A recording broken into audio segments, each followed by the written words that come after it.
আজকে 13 তারিখ মাদারীপুর থেকে ঢাকার উদ্দেশ্যে রওনা দিছি। তবে আজকের লকডাউন এবং যে আন্দোলন যে সংখ্যা রয়েছে, তবে কিছুটা ভয় ভীতিও লাগছে যে কোদিক দিয়ে যাবো, সামনে কি না কি ঘটে যায়। মাদারীপুর থেকে প্রায় নাওডুবার কাছে চলে আসছি, তবে এ পর্যন্ত কিছু দেখতে পাইনি এবং কোনো ঘটনা সামনে পড়েনি।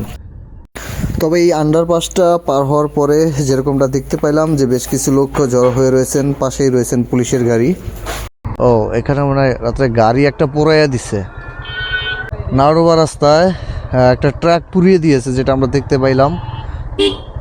ও মাই গড, হ্যাঁ, এটা কি আসছিল মূলত যে ট্রাকটা পুড়িয়ে দিল?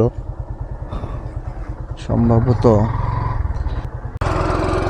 দেখি গিয়ে। ও মাই গড,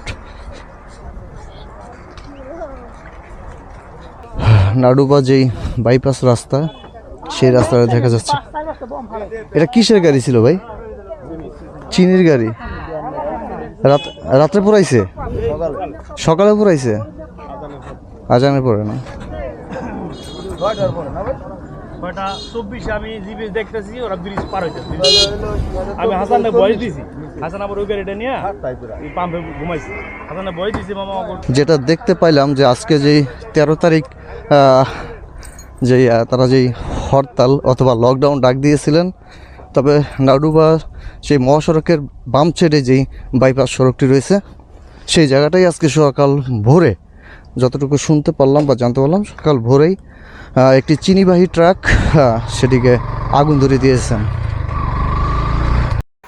এছাড়াও পদ্মা সেতু টোল প্লাজার সামনেই পুলিশ চেকপোস্ট রয়েছেন।